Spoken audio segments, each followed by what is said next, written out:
certain areas and certain networks in the brain that might be overactive or overfiring, and others that are under firing or more immature than they should be. Overall, what we've been able to show is that in almost all of these issues, we know, I'm sure you know as a psychologist, that we're kind of recognizing now that almost all, even adult mental health issues, really start in childhood.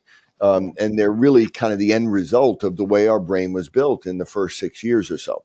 So the way the brain is supposed to be built is, as we said, we're supposed to go through these different movement milestones, and that activates genes that helps to build our brain. The human brain is unique in that we basically have the most immature brain at birth, and that we only have about 20% of our brain at birth, where most animals have a lot more.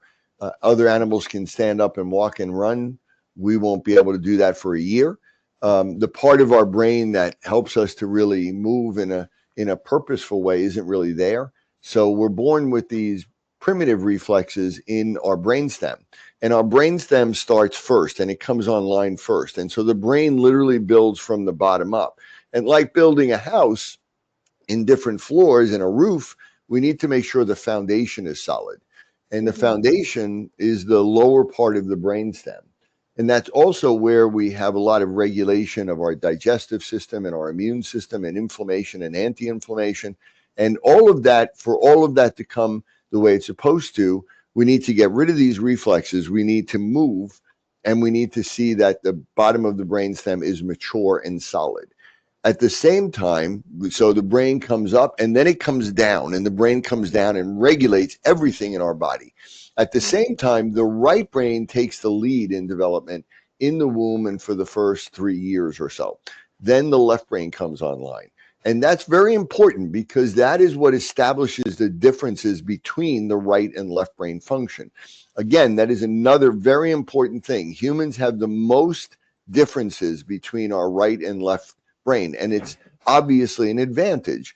It essentially gives us two brains in one, and it allows us to kind of do two things at the same time. Like an example that's given is, let's say you have an animal, and all animals have asymmetric brains. We wrote a paper about 1.5 years ago in a major journal, showing that brains we know were asymmetric going back 500 million years ago. So from the very beginning of brains, there was a right and left side of them. And we have the most evolved. And so that those stages of going through that, again, anything that alters the way we're moving, anything that alters the way we're interacting with the world, if we're starting out behind, if these reflexes aren't coming on, they don't go away when they're supposed to, and now they hold back the brain. So at 1 year old, all these reflexes should go away. We should go to the next stage of development, more complex movement, build a more complex brain, and then eventually cognitive skills and language and all of that grows out of that. And then again, the brain should regulate it. So what we see is that if there's no what we call vertical integration, it interferes with this right and left, and where there's a difference where the left brain may come online too early and stop right brain development, or the right brain stays online too long and stops left brain. And then there's too much of a gap. And that is where all the symptoms lie. And that's where basically every disorder lives.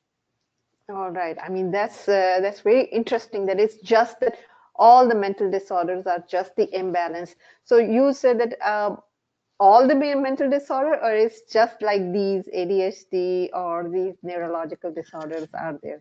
No, virtually most mental health disorders. I mean, even things like depression, anxiety, depersonalization, derealization, dissociation. I mean, more and more it's being recognized that when you look at these terms in neuroanatomy standpoint, which is the way I choose to look at it,